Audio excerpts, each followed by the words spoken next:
장로님 말씀 주셨는데 저도 참 난해할 때가 많습니다. 전에 같으면은 우리가 예배 순서에 여러 가지 다른 순서들이 있는데요. 특창도 있고 또 뭐 함께 소개하는 시간도 있고 막 여러 가지 있는데 지금은 괜히 뭐 그렇게 하다가 이게 방송으로도 다 나가기 때문에 괜한 오해 살까봐 할 수도 없고요. 또 현장에 실제로 그렇게 많은 분이 계시지도 않습니다. 많은 분 안 계신데 우리가 또 많은 분 계신 것처럼 하면 또 방송에는 많은 모이는 것 때문에 또 문제가 될까봐 참 애매하고 난해하기도 합니다. 우리가 그동안 이렇게 외적으로 보이는 것들에 있어서는 그런 솔직할 수 없는 오늘날의 현실이 또 우리가 과거에 부풀려진 우리의 외적인 모습일 수도 있기 때문에 또 한편으로는 아쉽기도 하지만 한편으로는 우리가 좀 더 진실해질 수 있다 이렇게 생각하시면 도움이 되리라 생각합니다. 제가 말씀을 이제 한 주간 연구하면서 옛날에 하용판 장로님이 아십니까 혹시? 네. 그래서 선교사들 가르치면서 본인은 선교 한 번도 안 해봤는데 선교 얘기하니까 내가 한번 갔다 오고 선교를 얘기를 해야지. 그래서 이제 뭐 중국 가셨다고 들었는데 정말 우리가 계속 연자하는 하나님의 품성과 또 예수 그리스도를 통해 나타나는 그분의 순종, 하나님의 율법에 나타난 순종의 삶을 얘기하면서 정말 힘든 건 자신입니다. 나도 말만 하고 있는 거 아닌가 이런 생각으로 이제 계속 힘들죠. 우리에게 있어서 오늘날 이 시대에 이런 겪는 힘든, 내가 들어서 힘든 혹은 내가 묵상하고 외워서 또 마음에 들어와서 힘든 것은 우리에게 약이 됩니다. 지금은 힘든 경험이지만 그것이 우리의 마음에 변화를 일으킬 수 있다면 그것은 우리에게 약이 될 것입니다. 그래서 이어지는 내용들이 물론 제가 모든 것을 잘 알아서 여러분들께 정말 아주 명백하게 다 가르쳐 드릴 수 있으면 좋겠지만 저도 연구자이고 여러분도 연구자이십니다. 부족한 부분들은 성령의 지혜로 우리가 함께 깨달아 갈 수 있으면 좋을 것 같습니다. 오늘 우리가 이어서 실물교훈 25장에 있는 달란트, 성령의 선물들이라는 제목으로 오늘은 시작하겠습니다. 이 달란트에 관한 비유의 내용이 좀 깁니다. 그래서 그것을 조금 부분씩 좀 나눠서 우리가 이해할 수 있도록 하고요. 전체를 다 달 수는 없겠지만 정말 우리에게 필요한 핵심적인 부분에 대해서 함께 연구하고 개인적으로 연구할 수 있는 주제를 여러분들에게 남겨드리고자 합니다. 오늘은 그 두 번째 시간입니다. 함께 시작하는 말씀으로 마태복음 22장 11절과 12절에 있는 말씀을 우리가 함께 읽고 이 시간을 시작하면 좋을 것 같습니다. 각각 그 재능대로 하나에게는 금 5달란트를, 하나에게는 2달란트를, 하나에게는 1달란트를 주고 떠났더니 5달란트 받은 자는 바로 가서 그것으로 장사하여 또 5달란트를 남기고 2달란트를 받은 자도 그같이 하여 또 2달란트를 남겼으니 1달란트 받은 자는 가서 땅을 파고 그 주인의 돈을 감추어 두었더니. 여러분, 이 비유에 대한 얘기는 우리가 너무 잘 아는 얘기들입니다. 그런데 특별히 주님께서 남기신 이 비유들의 순서와 또 이 비유들이 나타내는 바가 우리가 특별히 그리스도의 재림을 기다리는 우리의 삶에 있어서 어떠한 준비, 어떠한 삶을 살아야 되는지를 알려주는 귀중한 교훈이 됩니다. 우리는 지금까지 달란트의 비유에 대하여 여러 설교와 연구를 하면서 무엇이 달란트인지에 대해서 많이 살폈습니다. 시간, 재능, 재물 이런 것에 관하여 연구했어요. 우리는 지금까지 하나님으로부터 우리에게 주어진 그것이 무엇인가에 굉장히 집중한 것입니다. 그런데 어제 저녁 말씀을 통해 확인한 것처럼 우리에게 달란트가 무엇이 주어졌는지, 어떤 것이 달란트로 주어졌는지 아는 것도 중요하지만 왜 그 달란트를 주셨는지 그 주인의 목적을 아는 것은 더 중요합니다. 왜냐하면 그 목적 때문에 그 달란트를 그 종들에게 나눠주었기 때문입니다. 그러면 달란트를 그 종들에게 나눠주고 떠난 주인의 목적은 무엇일까요? 마태복음 25장에 나타난 비유에서 주인은 그 종들에게 각각 차등을 두어서 달란트를 나눠주었습니다. 한 사람은 5달란트를, 한 사람은 2달란트를, 한 사람은 1달란트 차등을 두어서 나누어 주었어요. 그런데 비슷한 내용이 누가복음 19장에도 나옵니다.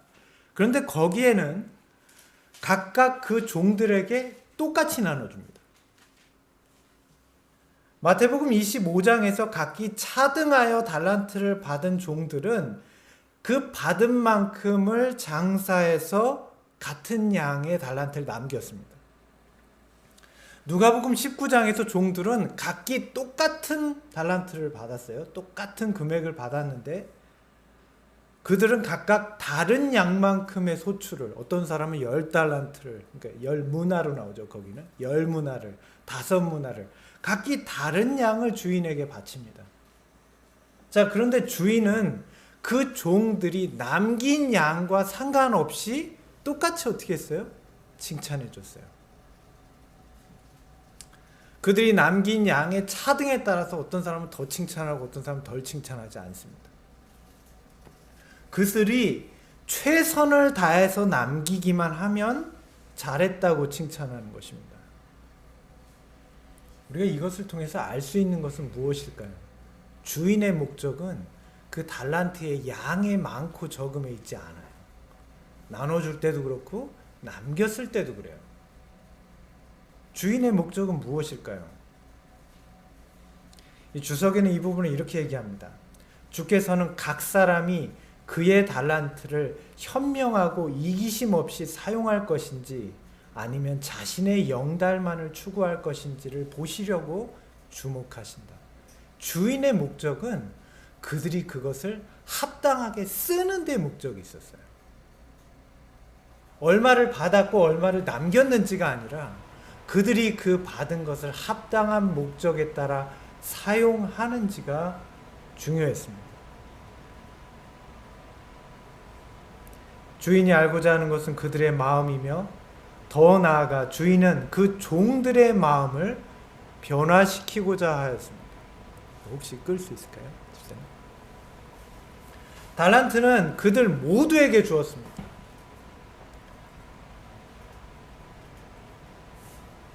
달란트는 한 사람에게만 국한해서 준 것이 아니고 그 종들 모두에게 준 것입니다. 자, 그런데 그 모두에게 달란트를 나누어 주었기 때문에 그 모든 사람이 달란트를 받은 것처럼 살지는 않았습니다. 달란트를 받고도 받지 않은 것처럼 산 사람도 있었어요. 그 받은 달란트, 그 1달란트를 땅에 묻은 사람입니다. 모두 다 받았는데 받지 않은 것처럼 산 사람이 있어요. 우리가 이 이야기를 통해 무엇을 깨달아야 될까요? 1달란트도 결코 작은 게 아니었어요. 이 화면에 보이는 이 돌은 1달란트를 재던 추예요. 밑에 자가 하나 놓여있죠. 굉장히 커요. 맷돌 크기만 해요. 금 1달란트는 조그마지만 그걸 돌로 이렇게 크기를 환산하면 저렇게 큰 거예요. 1달란트도 결코 작은 게 아니었어요. 그 1달란트를 버려두고 받지 않은 것처럼 살았던 사람은 주인에게 받은 은혜를 모르는 사람이에요. 오늘 우리가 기억해야 되는 것은 무엇일까요? 그러므로 우리는 달란트의 비유에 나타나는 그 주인의 목적을 아는 것이 매우 중요합니다. 그것은 우리가 재림을 기다리는 동안 무엇을 해야 할지를 우리에게 깨닫게 해주는 것입니다. 우리가 주인이 다시 되돌아오기를 기다리는 그들과 같이 우리 주님께서 이 땅에 다시 오심을 기다리는 우리가 무엇을 해야 하는지를 이 비유는 알려주고 있는 것입니다. 예수님께서 이 땅에 초림하셨을 때의 제자들은 그들에게 주어진 하늘의 은혜를 제대로 알지 못했습니다. 그들은 달란트를 받고도 그 가치를 몰랐던 어리석은 종들과 같이 하늘의 선물로 오신 분, 하나님의 독생자이신 예수님을 충분히 알지 못했습니다. 그래서 예수님께서 말씀하신 하나님의 나라를 그들이 생각할 때에도 그들은 세상에 있는 나라를 견주어서 하나님 나라를 생각했어요.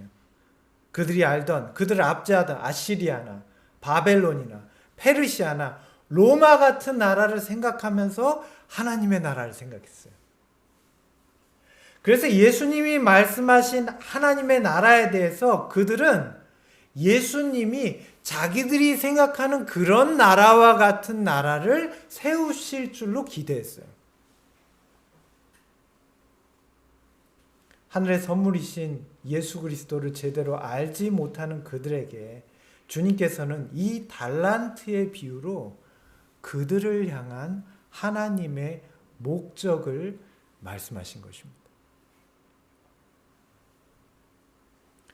하나님의 나라는 먼저 사람의 마음속에 건설되어야 했어요.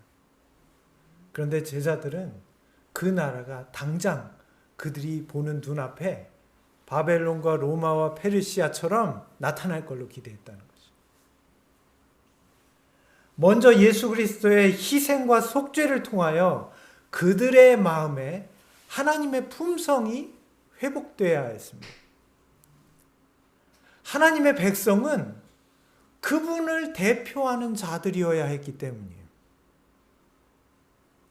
하나님의 나라가 세워지려면 하나님의 백성이 있어야 되잖아요. 하나님의 백성이라면 하나님의 품성을 나타내야 하잖아요. 예수님께서는 그것을 이 달란트의 비유를 통해 말씀하고 계신 거예요.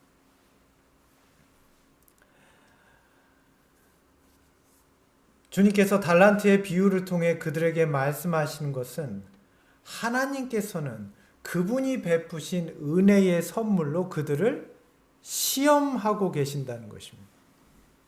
달란트는 그들에게 주신 선물이지만 다른 한편으로는 그들을 시험하고 계신 거예요.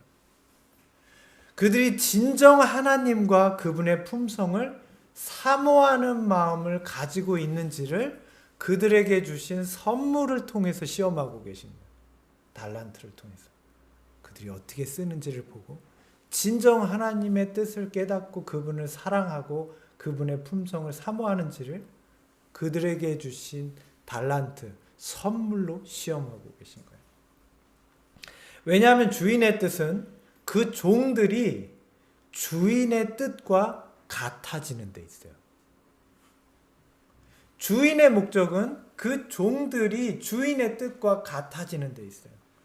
주인이 돌아오기까지 남겨진 시간 동안 주인의 뜻을 그들이 받은 달란트를 통해서 발견해야 돼요.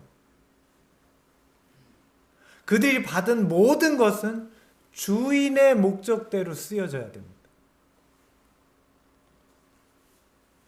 우리에게 예수 그리스도를 주신 하나님의 뜻은 그분이 다시 오시기까지 그분의 말씀과 순종의 모본을 깨닫고 우리의 목적이 하나님의 목적과 같아지는 데 있어요. 이것이 달란트를 주시고 우리를 연단하시는 하나님의 목적이에요. 자, 그렇다면 이 비유에 나타난 달란트는 이 세상의 것들과 어떻게 다를까요? 우리 좀 더 깊이 알아보겠습니다. 마태복음 25장 29절입니다. 무릇 있는 자는 받아 풍족하게 되고 없는 자는 그 있는 것까지 빼앗기리라. 여러분, 이 말씀을 들으면 이 말씀이 예수님의 정신과 합하나요? 우리가 생각할 때는 그러지 않은 것 같아요. 예수님은 있는 자에게보다 없는 자에게 더 주시는 분인데 왜 이 달란트의 비유에는 없는 자는 있는 것도 빼앗긴다고 하셨을까요? 우리가 이 달란트가 무엇인지 그 달란트를 허락한 주인의 목적에 대해서 그 속성에 대해서 더욱더 좀 깊이 생각해 보겠습니다. 자, 죄악과 죽음으로 얼룩진 지구의 역사, 이 성경에 나타난 지구의 역사, 이 비극은 인간이 에덴에서 하나님의 품성을 잃어버림으로 시작됐습니다. 범죄한 인류는 하나님의 품성을 잘못 이해하게 되었어요. 하나님의 품성을 두려워하게 됩니다. 사람이 범죄하고 첫 번째 하나님의 품성에 대해서 느낀 감정은 두려움이었어요. 벌 주지 않을까? 죽이시지 않을까? 그들에게 나타난 하나님의 율법은 어떤 성질의 것이었습니까? 범죄한 이후에 준엄한 것이 되었어요. 아주 두려운 것이 되었어요. 율법에 따르면 범죄한 그들은 다 죽어야 해요. 그러나 하나님께서는 범죄한 인류를 끝까지 사랑하셨습니다. 하나님께서는 하나님의 독생자를 죄로부터 인간을 구원하기 위하여 이 땅에 보내셨어요. 그 독생자는 하나님의 전부예요. 근데 그것을 인간을 위해서 이 땅에 선물로 보내신 거예요. 이것은 정말 하나님의 큰 은혜입니다. 뭐라고 말로 표현할 수는 없고 그냥 하나님의 큰 은혜입니다.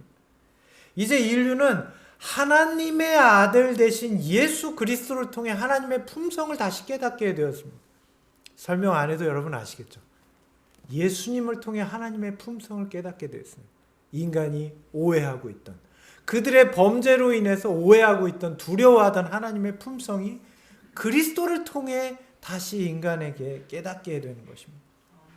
그분의 희생과 순종을 통해서 하나님의 율법에 나타난 하나님의 품성이 무엇이었는지를 깨닫게 되는 것입니다. 그 전까지는 그들이 알지 못했어요. 그런데 예수님의 순종과 예수님의 품성의 나타남을 보고 율법에 나타난 하나님의 품성이 무엇인지를 깨닫게 되는 것입니다. 이제 인류는 예수 그리스도를 믿음으로 하나님의 품성이 그들 안에 다시 회복될 수 있다는 것을 확신하게 됐어요. 누구 때문에? 예수님을 볼 때. 예수님의 삶과 예수님의 말과 행동, 예수님을 통해 나타나는 하나님의 품성을 볼 때 그들은 그들도 다시 하나님의 품성으로 회복될 수 있다는 희망을 갖게 됐어요. 우리는 달란트의 비유를 통해서 우리에게 주어진 하나님의 은혜를 발견할 수 있습니다. 무엇입니까? 예수 그리스도를 통해 나타난 하나님의 사랑입니다. 예수님께서는 그분의 봉사를 통해서 하나님의 품성을 나타내셨어요. 우리 어제 저녁에 말씀을 통해 봤지만 달란트의 핵심 무엇이었죠? 그리스도께서 그 달란트를 주신 이유는 우리가 그분과 같은 봉사의 생애를 살게 하는 데 있다고 말씀하셨어요. 그 봉사는 그냥 박애 정신을 얘기하는 게 아니에요. 예수님과 같은 마음을 우리에게 주시겠다는 거예요. 예수님과 같은 정신이 우리에게서 나타나게 하시겠다는 거예요. 그분은 자비롭고 은혜롭고 노하기를 더디하는 인자와 진실이 많은 하나님의 모습 그대로를 보여주셨어요. 그분의 삶의 전부로. 또한 그분께서는 하나님의 율법을 무겁게 생각하지 않으셨어요. 바리새인들과 유대인들은 하나님의 율법을 무겁게 생각하고 무겁게 알려주고 무겁게 억눌렀어요. 그런데 예수님은 그러지 않으셨어요. 세상을 사랑하기보다 하나님을 더욱 사랑하심으로 참된 율법의 정신을 나타내셨고 즐겨 계명에 순종하셨어요. 유대인들과 바리새인들은 하나님의 계명을 무겁게 지키는데 예수님은 즐겨 순종하셨어요. 세상을 사랑하지 않으시니까. 그들은 세상을 사랑하면서 하나님의 계명을 지키려고 하니까 마음에는 원치 않는데 지키려는 무거운 심정이었단 말이에요. 또한 예수님은 인간의 계율에 얽매이지 않으셨습니다. 그래서 그분의 마음속에 품은 하나님의 품성 그대로 사람을 사랑하시되 아무 거리낌 없이 충만하게 사랑하셨어요. 그게 예수 그리스도를 통해 나타난 하나님의 품성, 율법의 정신이었어요. 오늘 우리에게 주어진 모든 것은 예수 그리스도를 통해 나타난 하나님의 사랑입니다. 죄인이었던 우리에게 하나님의 품성이 회복할 수 있는 은혜의 기회를 주신 하나님께 감사를 드려야 합니다. 이것이 우리가 받은 달란트에 대한 주인의 목적이에요. 이 은혜의 목적을 깨닫지 못하고 자기의 유익만을 위해서 살아가는 사람은 곧 달란트를 땅에 묻어버리는 어리석은 사람이에요. 나에게 유익이 될 것 같지 않은 거예요. 하나님이 허락하신 은혜가 나에게 도움될 것 같지 않은 거예요. 내가 왜 남들한테 잘해줘야 돼? 내가? 왜? 나 살기도 바쁜 세상에 내가 누구를 챙겨? 왜? 내가 좋아서 만났으니 싫으면 헤어질 수 있지? 이기적인 생각이에요. 하나님이 우리에게 허락하신 그 은혜의 달란트를 묻어버리는 거예요. 내 마음대로 살기 위해서. 하나님의 품성을 거절하고 있는 거예요. 그러므로 이 말씀과 같습니다. 무릇 그 은혜를 깨닫는 자는 그 은혜로 더욱 충만해지고, 그 받은 은혜를 깨닫지 못하는 자는 그 있는 은혜조차 다 빼앗기게 되는 것입니다. 주시지 않는 게 아니고 우리가 갖지 못하는 거예요. 우리 주님께서 우리에게 달란트를 주신 목적은 그리스도를 믿고 그분의 품성으로 회복되게 하기 위함입니다.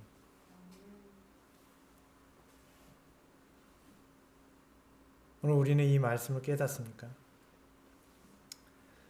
이 말씀을 기억하십시오. 이 세상을 섬기는 자는 하늘의 빛을 받기 위하여 마음 문을 연 자들에게 준비된 영원한 관심사들을 깨닫지 못한다. 이 지식을 통해 영적 완성이 이루어질 것이며 생애는 거룩하게 되고 그리스도와 같이 될 것이다. 오늘 우리도 이 은혜를 받았습니까? 우리는 예수님께서 다시 오시기까지 은혜로 주어진 그리스도의 품성을 발견하고 우리의 삶으로 나타내고 있습니까? 이것이 달란트를 사용하는 것입니다. 우리에게 주신 달란트를 사용하는 것이에요. 주님께서 우리에게 달란트를 주신 목적은 주님께서 우리에게 시간과 재능과 재물의 달란트를 주셨구나. 건강과 생명을 주셨구나. 감사하다. 이렇게 끝내라는 게 아니에요. 이 달란트를 주님의 목적에 맞게 사용하는 데 있어요. 우리는 그리스도의 품성을 발견하고 나타내는데 우리가 받은 달란트를 활용해야 돼요. 하나님의 뜻을 모르고 하나님의 품성은 나타나지 않습니다. 우리는 우리의 생명과 수많은 기회들을 다 다른 것을 위해서 허비해버리고 멸망에 이른다면 주님께서 우리에게 주신 달란트를 땅에 묻어버리는 것과 뭐가 다릅니까? 우리에게 생명을 주셨어요. 우리에게 지능을 주셨어요. 우리에게 재력을 주셨어요. 우리에게 아름다운 외모를 주셨어요. 근데 내 욕심과 이기적인 욕망을 위해 다 쓰고 그냥 세상이 끝날 때 멸망하고 끝난다면 무슨 소용이 있어요? 그건 주인의 목적을 발견한 게 아니에요. 그 사람은 아무것도 받지 못한 것과 똑같아요. 땅에 묻어버린 거예요. 오늘 우리에게 허락된 달란트를 모두 활용하여 하나님의 품성을 나타내야 합니다. 달란트는 아무리 적을지라도 사용해야 한다. 우리에게 가장 크게 관계되는 문제는 내가 얼마를 받았느냐가 아니다. 내가 받은 것을 어떻게 사용하고 있느냐이다. 이게 주인의 목적이에요. 우리는 끊임없이 얼마나 받았는지를 헤아리면서 지금까지 살았어요. 마치 그 당시에 유대인과 예수님의 깨닫지 못한 제자들과 같이 세상의 왕국들과 그 권세자들이 누린 것을 보면서 내가 뭘 받았는지 얼마를 받았는지 헤아리느라고 시간을 다 보냈어요. 어쩌면 지금 우리도 그러고 있을지 몰라요. 세상과 견주어서 하나님을 믿는다고 하지만 주님께서 그분의 품성을 회복하도록 주신 달란트를 우리는 다른 용도로 쓰면서 괴로워하며 살고 있어요. 그 끝에는 아무것도 없습니다. 왜냐하면 우리는 땅에 묻어버렸기 때문이에요. 오늘 우리는 주님의 뜻에 따라 우리가 받은 은혜를 사용하고 있습니까? 우리의 삶의 목적은 무엇입니까? 여러분 요즘 세상 살기 참 힘들죠. 당연한 얘기를 하면은 이상한 거죠. 네, 그래서 반응이 없죠. 이전에도 힘든 세상이었어요. 그건 맞습니다. 자, 그런데 지금이 힘든 이유는 무엇일까요? 지금은 그냥 힘들기만 한 게 아니에요. 지금은 희망이 없는 세대를 우리는 살고 있는 거예요. 과거에는 힘들어도 즐길 것이 있었어요. 그래서 사람들이 힘은 든데 그 즐기는 쾌락으로 위안을 받고 살아갔어요. 막 어디 가고, 막 뭐 먹고, 막 모여가지고 막 으쌰으쌰 하면서 그걸 위안받고 그냥 힘든 희노애락을 풀고 살았다고요. 근데 지금 그게 안 돼요. 언제 될지 모르고 앞으로도 안 될 것 같고 과거에 해오던 그런 위로가 다 사라졌단 말이죠. 더 이상 이 세상에는 즐기는 기쁨이 다 사라져버렸어요. 사람들이 절망해요. 제가 이번에도 어떤 분을 통해서 이런 이야기를 들었어요. 이렇게 살다 그냥 가는 거지 뭐. 무슨 희망이 있습니까? 그렇게 얘기하시더라고요. 틀린 얘기예요? 맞는 얘기예요. 이렇게 살다 그냥 가는 거지. 뭐 옛날에는 뭐 투자도 하고 뭐도 했죠. 이제 안 해요. 왜요? 뭘 하겠어요? 이런 세상에. 이렇게 살다 그냥 가는 거지. 굉장히 절망적이잖아요. 제가 여러분들에게 묻고 싶습니다. 우리도 그렇습니까? 그러면 이런 세상에서 주님께서 우리에게 주신 달란트를 우리는 헤아릴 수 있습니까? 뭘 주셨다는 거예요? 아무것도 안 주신 것 같은데? 이런 세상에서 주님이 주신 게 있습니까? 무슨 은혜를 우리에게 내려주셨어요? 아무것도 안 주신 거 아니에요? 아니요. 주님께서는 우리에게 은혜를 주셨어요. 이 말씀을 기억하십시오. 비록 우리가 사는 시대가 아무런 소망이 없는 절망적인 상황에 처해 있을 수 있습니다. 주님께서는 이런 세상에 처한 우리에게 도대체 무엇을 주셨을까요?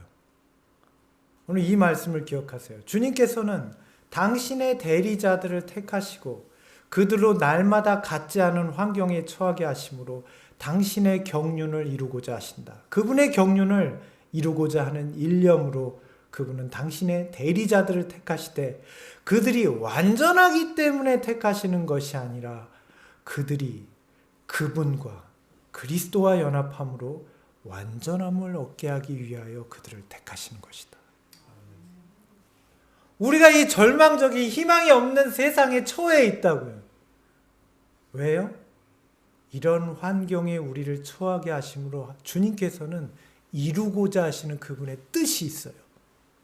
그것을 경륜, 큰 뜻이라고 해요.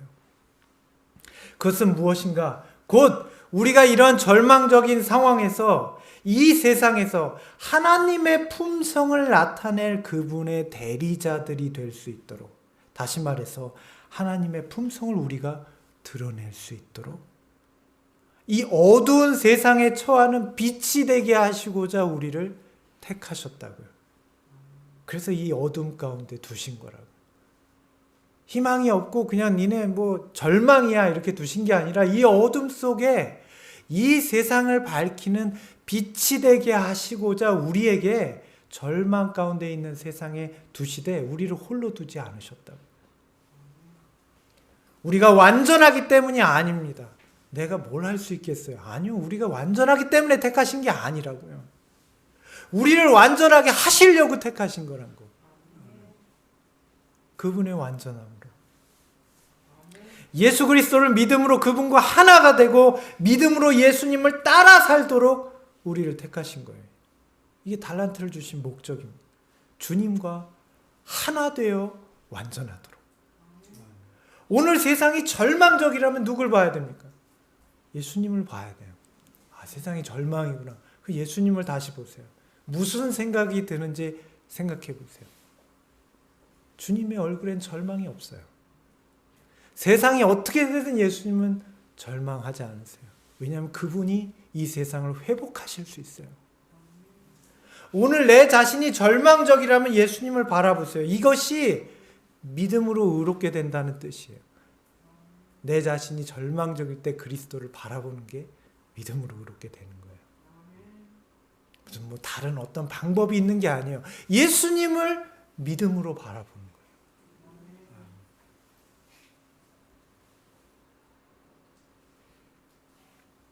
주님께서는 이 땅에서 하늘 성소로 향하시면서 떠나시면서 제자들에게 하늘의 선물을 약속하셨습니다.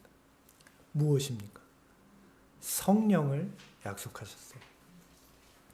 주인이 그 종들에게 달란트를 남겼듯이 예수님께서는 이 세상에 남겨진 자기 백성들을 위해서 하늘의 선물인 성령을 약속하셨습니다. 어떤 사람들에게? 모든 사람에게 약속하신 거예요.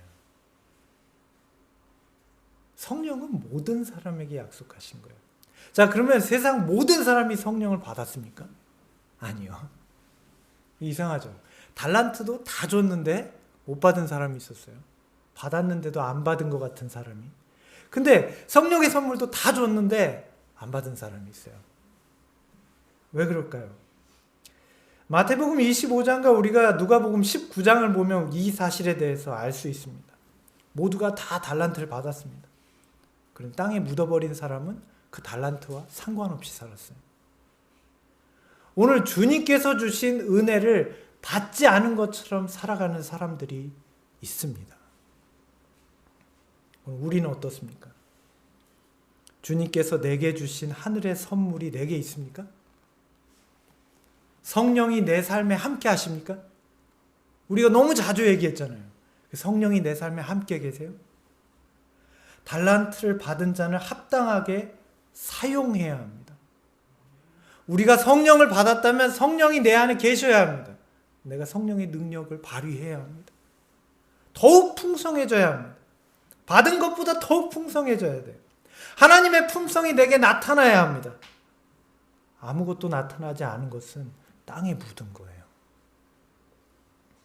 성령의 역사를 거절하고 있는 거예요. 우리는 하나님의 품성을 듣는 것으로 머물러 있으면 안 됩니다.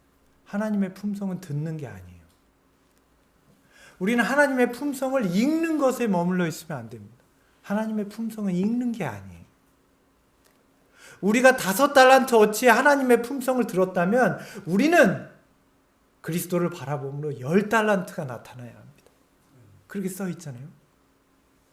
우리는 보고 듣고 경험해야 합니다. 이게 달란트를 남기는 거예요. 이를 통해 하나님께서는 우리가 정말 하나님을 사랑하는지 하나님의 품성을 갈망하는지 알 수 있도록 지금도 우리를 인도하고 계세요. 여러분, 하나님의 품성을 생각할 때 우리가 막 엄청나게 생각하죠. 왜 그럴까요? 우리는 주인의 뜻을 아직 이해하지 못하고 있는 거예요. 주인의 뜻은 무엇일까요? 고린도후서 8장 12절에 이렇게 말씀하십니다. 할 마음만 있으면 있는 대로 받으실 터이요 없는 것은 받지 아니하시리라. 너무 놀라운 말씀이에요. 우리가 주목해 보아야 할 것은 달란트를 준 주인의 목적이에요. 이 달란트가 예수 그리스도를 통해 발견한 하나님의 품성이라고 한번 여러분 생각해 보세요. 주인의 목적은 무엇입니까? 우리가 깨달은 주인의 품성을 더욱 발전시키는 데 있어요. 우리는 하나님의 품성을 듣는 것에 머물러 있으면 안 되고 하나님의 품성을 읽는 것에 머물러 있으면 안 됩니다. 우리는 하나님의 품성을 그리스도를 바라봄으로 경험해야 해요. 나타나게 해야 돼요. 주님께서는 오늘 우리가 할 마음이 있는지를 알고자 하십니다. 말씀에 있잖아요. 오늘 우리에게 할 마음이 있습니까? 주님께서는 우리에게 할 능력이 있는지를 묻지 않으세요. 너 할 능력이 있나? 그걸 묻고 보지 않으세요. 할 마음이 있는지를 묻으세요. 이 세상은 능력을 검증하지만 예수님 능력을 검증하지 않으세요. 능력은 주님과 아무 상관이 없어요. 왜냐하면 그분은 그분의 능력으로 우리에게 행하실 거예요. 중요한 것은 우리의 마음이 있는지예요. 하나님께서 받으시는 것은 우리의 진실 어린 믿음입니다. 우리에게 없는 것을 기대하지 않으십니다. 우리에게 주신 것만 기대하십니다. 그분이 우리에게 주신 바로 그것이 우리에게 나타나기를 바라시는 것입니다. 무엇입니까? 예수 그리스도를 통한 하나님의 품성이 내가 너희에게 준 것. 내가 다시 오기까지, 내가 이 땅에 너희를 찾으러 오기까지 너희에게 베풀어 준 그것을 우리에게 찾고자 하십니다. 이건 부당한 게 아니에요. 불가능한 게 아니에요. 왜냐하면 예수님이 이미 우리에게 주신 거예요. 우리는 발견하면 돼요. 우리에게 이루어지면 됩니다. 자, 그런데 우리가 여기서 느끼는 난관은 무엇입니까? 우리에게 이 일이 쉽게 이루어지지 않는다는 거예요. 어려우니까 포기해버립니다.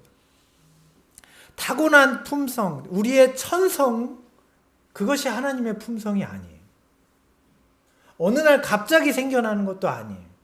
그런데 여러분 기억하세요. 그러면 포기해버려도 되나요? 주님께서 이미 우리에게 말씀하셨습니다.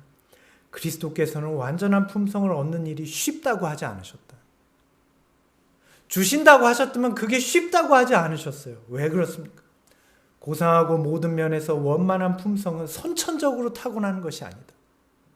그것은 우연히 얻어지는 것도 아니다. 그러니까 쉽다고 하지 않으셨어요. 근데 우리는 어렵다고 포기해버려요. 어려워도 포기하면 안 돼요. 왜냐하면 그분이 주시거든요. 우리는 타고난 천성이 그렇지 않아요. 그건 우리에게 우연히 얻어지는 게 아니에요. 그럼 어떻게 우리에게 올까요? 품성은 자아로 더불어 맹렬하게 싸움으로써 형성된다. 타고난 성벽을 끊어버리기 위하여 거듭거듭 계속 싸우지 않으면 안 된다. 우리가 포기하는 이유는 이 싸움이 싫어서예요. 안 돼서가 아니라 이 싸움이 괴롭기 때문에 우리는 포기하려는 거예요. 그런데 이것을 없애야 그 품성이 나타날 수 있어요. 하나님의 품성이 우리에게 나타나는 것은 주님의 재림하시기 전까지 매일 같은 마음의 영적 투쟁을 통해서입니다. 갈등이 없으면, 두 마음이 없으면 갈등이 없습니다. 갈등이 없으면 편하죠. 오늘 우리의 타고난 것과 주님께서 우리에게 주시는 것이 부딪힐 때 여러분 무엇을 택하시겠습니까? 어렵더라도 포기하지 마십시오. 우리는 어려울 때 그리스도를 바라보아야 합니다. 우리는 이것 때문에 낙심해버리지 말아야 합니다. 주님께서는 말씀하셨습니다. 어느 누구도 나는 품성의 결점을 고칠 수 없다라는 말을 하지 마라. 만일 그대가 그렇게 생각한다면 그대는 분명히 영생을 얻지 못할 것이다. 할 수 없다는 것은 그대의 의지에 달린 것이다. 그대가 하려고 하지 않으면 정말 할 수 없다. 오늘 우리에게 주님께서 물으시는 건 딱 한 가지예요. 너희에게서 할 마음이 있는가를 물으시는 거예요. 주인이 달란트를 주면서 그들에게 알고자 한 것은 그들의 마음이었어요. 주인의 목적과 뜻대로 하려는지에 대한 그들의 마음을 보려는 거예요. 그들이 얼마를 남겼는지를 묻지 않습니다. 그들이 얼마나 대단하게 잘했는지를 그걸 찾지 않아요. 주인의 목적대로 했는지, 주인의 목적과 합하여 그들의 마음이 같아졌는지를 보려는 것입니다. 할 수 없는 것이 아닙니다. 마음 먹지 않은 것입니다. 할 수 없었던 것이 아닙니다. 우리의 굳은 의지가 없었던 것입니다. 불가능하다고 생각하면 정말 불가능해집니다. 주님께서는 우리에게 이미 말씀하셨습니다. 비록 그대가 지금까지 실수했다 할지라도 그대가 그 실수를 하나의 경고로 삼을 것 같으면 그대는 틀림없이 승리하게 될 것이다. 주님의 약속입니다. 이 일에 힘쓰고 있는 각 사람에게 그리스도께서는 내가 네 오른편에 있다 라고 말씀하신다. 여러분, 이게 우리 주님의 뜻이에요. 우리 혼자 하는 게 아니에요. 내가 너의 오른편에서 너를 돕고 있다라고 말씀하신다는 것이에요. 오늘 분명히 말씀하십니다. 사람의 의지와 하나님의 뜻이 협력하게 될 때 전능한 능력이 나타난다. 우리는 전능하지 않아요. 그런데 우리가 하나님의 뜻인 그리스도와 하나가 되면 우리는 전능한 능력이 우리에게 나타나게 됩니다. 그분의 능력이에요. 우리에게 변화가 이루어지는 것입니다. 우리의 삶의 변화, 이 어두운 세상의 한 줄기 빛과 같은 삶이 나를 통해서 그분의 능력으로 이루어지는 것입니다. 아직도 우리의 마음속에 수많은 부정적인 생각들이 있습니까? 그렇다면 이 이야기를 기억하시기 바랍니다. 오늘 이 교훈으로 오늘 이 시간을 좀 마치고자 합니다. 야곱의 경험입니다. 호세아 12장 3, 4절이에요. 야곱은 태에서 그 형의 발꿈치를 잡았고 또 작년에 하나님과 겨루어 천사와 힘을 겨루어 이기고 울며 그에게 간구하였으며 하나님은 베델에서 저를 만나셨고 거기서 우리에게 말씀하셨나니. 야곱의 일생을 호세아 선지자가 아주 압축해서 말한 것입니다. 야곱은 그 이름처럼 살았습니다. 첫째가 될 뻔했지만 둘째가 됐습니다. 쌍둥이였잖아요. 첫째가 될 뻔했는데 둘째가 됐어요. 그래서 그 이름처럼 형의 발꿈치를 잡는 자가 되어서 살았어요. 계속 남의 뒤를 잡는 삶을 살았어요. 언제나 자신을 형과 비교하면서 자기가 첫째가 돼야 되는데 되지 못했다고 생각하면서 아마 뭐 성경에는 안 나왔지만 형 무시했겠죠. 저렇게 사는 인간을 보면서 아마 굉장히 그런 마음이 들었을 거예요. 또 미워했을 것입니다. 야곱은 하나님의 약속을 신뢰하지 못했습니다. 그러나 하나님의 약속을 자기의 생각대로 이루려고 했어요. 그래서 거짓말을 하고 형 에서와 아버지 이삭을 모두 속였습니다. 죄인의 생각대로 하나님의 거룩한 섭리를 이루려고 한 거예요. 하나님이 주신 달란트대로 하지 않은 거예요.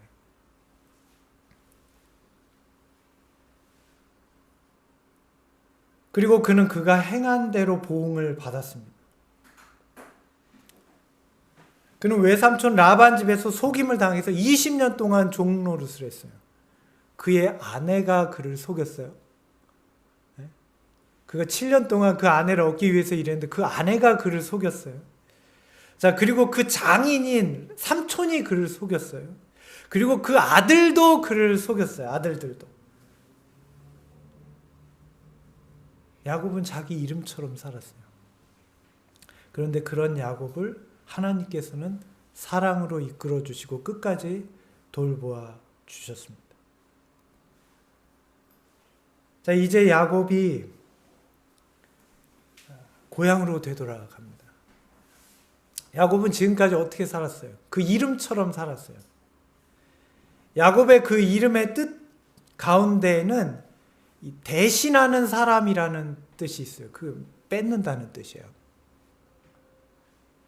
야곱은 지금까지 하나님을 대신해서 자기가 살았어요. 하나님을 빙자해서 하나님의 자리를 대신해서 자기가 살았어요.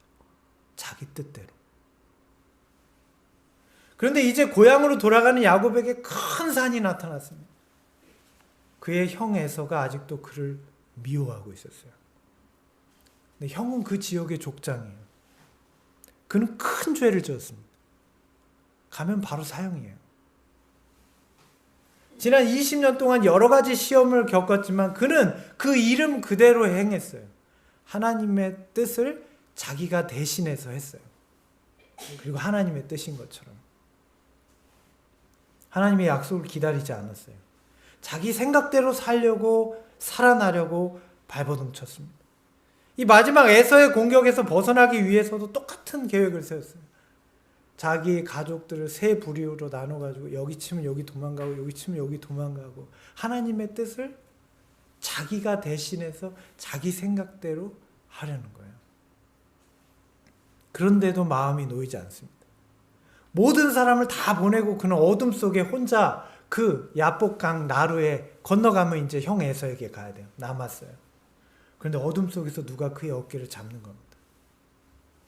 그래서 그는 누군가 자기를 공격한다고 생각하고 그를 이기기 위해서 필사적으로 싸웁니다. 목숨을 걸고 싸워요.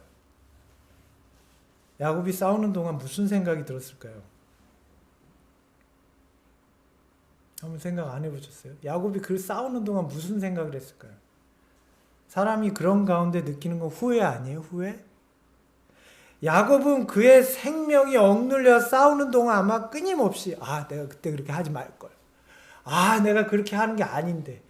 내가 그때 참을걸. 아마 끊임없이 생각했을 거예요. 그러다가 계속 하다 안 되면 무슨 생각했을까요? 차라리 죽을 걸 그냥 그때.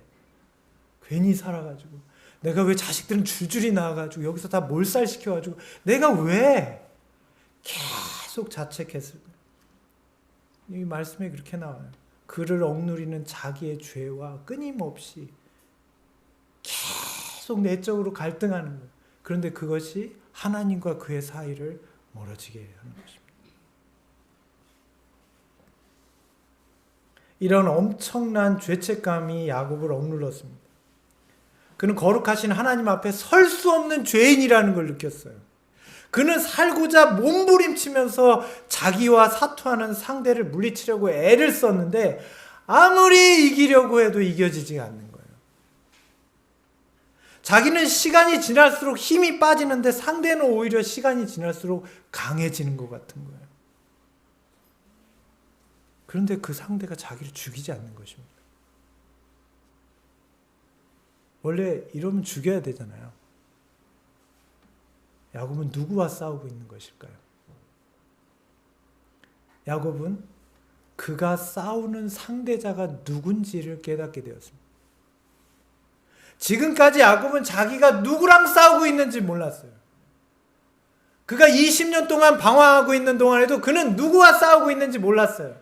삼촌과 가족들과 자녀들과 정적들과 다투고 있는 줄 알았고 지금도 형 에서와 다투고 있는 줄 알았어요. 자기가 누구랑 싸우고 있는지 모르는 거예요. 이것이 바로 그가 거의 초인간적인 노력을 했음에도 불구하고 승리를 얻지 못한 원인이에요. 자기가 싸우고 있는 대상이 누군지 몰라. 그냥 이길 수 없어요. 야곱이 대적하고 있던 상대는 에서가 보낸 자객이 아니었습니다. 야곱은 그에게 들어오시는 그리스도와 싸우고 있었어요. 지금까지 20년간 싸우고 있는 거예요. 야곱의 이기심과 교만이 그를 도우시는, 그를 변화시키시려는 그리스도와 대항하고 있는 거예요. 그는 지금껏 하나님을 의지하지 않았어요.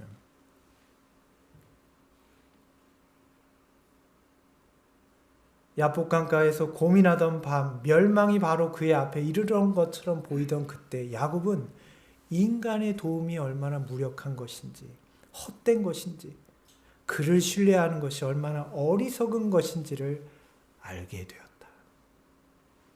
그가 하나님께 큰 죄를 지었으나 비로소 하나님께 큰 죄를 지었다는 걸 알게 됐어요. 그 형한테가 아니라 하나님께 자기가 범죄했음을 깨닫게 된 거예요. 그러나 그를 도와주실 분 역시도 하나님밖에 없다는 걸 알게 됐어요. 여러분, 우리를 생각해 보세요. 우리가 지은 죄는 어떤 다른 사람에게 그런 게 아니에요. 내가 어떤 죄와 어떤 잘못을 반복하고 있을 때 그게 어떤 대상에게 하는 게 아니에요. 내 자식에게 잘못하는 게 아니에요. 내 아버지에게 잘못하고 있는 게 아니에요. 하나님께 죄를 지은 거예요. 그분의 역사를 방해하고 그분이 주신 목적대로 내가 행하고 있지 않은 거예요.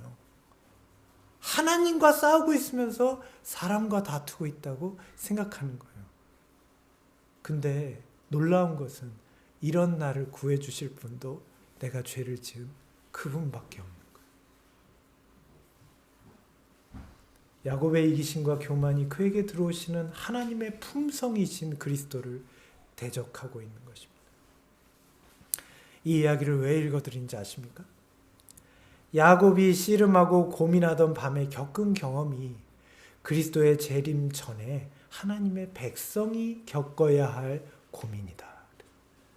그래서 이것을 야곱의 환난이라고 해요. 야곱의 환난을 우리는 흔히 피난, 도망으로만 생각하는데 이 야곱의 시련은 야곱이 겪었던 것 같은 성질의 시험이에요. 예레미야 30장 6절에는 그것을 이렇게 말합니다. 그들의 얼굴이 창백하여 보이면 어찌미뇨. 그날이여 비할 데 없이 크니 이는 야곱의 환난의 때가 되미로다마는 그가 이에서 구하여 냄을 얻으리라. 하나님의 약속이에요. 야곱이 밤새도록 씨름하면서 그에게 억눌리게 했던, 그를 낙담시켰던 그의 죄들은 하나님을 향한 그의 믿음을 깨트리고자 하는 거예요. 어떻게 해야 구원을 얻을까요? 야곱이 고통 중에 천사를 붙잡고 눈물을 흘리며 간청할 때 하늘의 사자도 그의 믿음을 시험하기 위하여 그의 죄를 생각나게 하였다. 하나님 그냥 구해주시지 왜 그런 고통을 주셨을까요? 야곱을 형한테서 잠깐 구해주는 건 구해주는 게 아니에요. 그러면 야곱은 앞으로도 계속 어떻게 살까요? 야곱으로 살아야 돼요. 하나님을 빙자하지만 계속 야곱으로 살아야 돼요. 야곱이 거기서 그의 일생의 변화를 이루려면 그 존재가 바뀌어야 돼. 하나님의 품성으로. 야곱이 이스라엘이 돼야 돼요. 그러려면 그를 고통스럽게 해야 돼요. 언제 고통스러워요? 하나님의 품성과 자신을 비교할 때 고통스러워요. 내가 하나님 앞에 범죄자가 되었다는 걸 생각할 때 고통스러워요. 더 고통스러운 것은 내가 죄를 지어 죽게 한 그분이 나를 용서하실 수 있는 유일한 분이라는 사실이 너무나 고통스러운 거예요. 내가 그분을 그렇게 한 거예요. 야곱은 그의 이기심과 교만으로 그를 변화시키고 그를 도우시려는 그리스도를 대적하고 있었습니다. 그는 이제 완전히 자아를 포기해야 했습니다.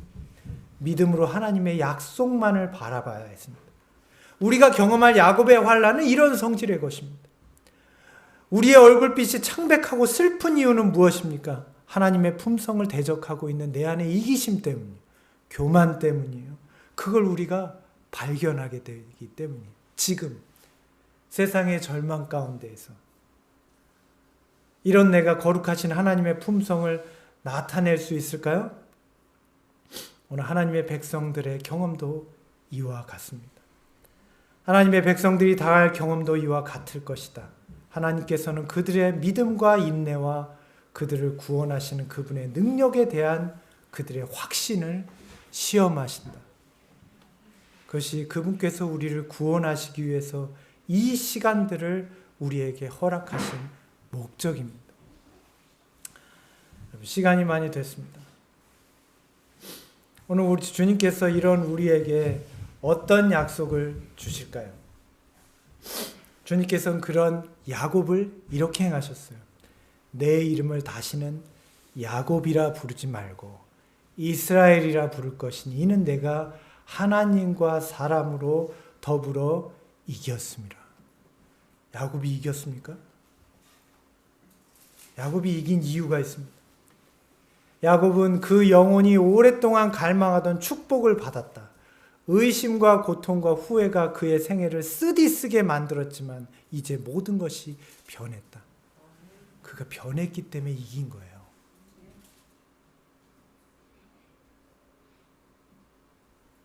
하나님을 이기는 것은요, 우리가 하나님을 힘으로 억누르는 게 아닙니다. 하나님이 품성이 나에게 들어올 수 있도록 인내함으로 나의 이기심과 탐욕들을 버릴 때 이기는 겁니다. 변했기 때문에 이긴 거예요. 야곱이 받은 축복은 무엇입니까? 그의 존재가 변화되었습니다. 하나님의 임재 앞에서 싸우던 모든 이기심과 욕망을 완전히 굴복하게 됐어요. 그리스도를 온전히 영접하게 되었습니다. 야곱이 아니라 이스라엘이 된 것입니다. 죄인이 하나님의 품성을 경험하게 된 것입니다. 왜 이렇게 된 줄 아십니까? 이 이유 때문이에요. 이 죄가 많고 잘못이 많은 인간이 겸손과 회개와 자기 포기를 통해서 하늘의 임금과 겨루어 이겼다. 그는 하나님의 약속을 떨리는 손으로 붙잡았다. 사랑이 무한하신 분께서는 이 죄인의 호소를 물리칠 수 없으셨다. 하나님의 이 은혜 때문에 우리가 이기는 것입니다. 아직도 변화될 수 없을 거라고 생각하십니까? 하나님의 은혜를 확신하세요. 야곱이 이스라엘이 되었듯이 오늘 우리를 변화시키십니다. 우리가 사는 시대가 절망적인 건 사실입니다. 그러나 하나님께서 우리에게 허락하신 달란트는 사라지지 않았습니다. 우리는 이 시대에 하나님의 품성을 나타낼 놀라운 은혜를 받은 사람으로 이 자리에 서 있습니다. 우리의 눈에 보이는 세상의 세력들과 그것들을 의지함으로 절망하지 마십시오.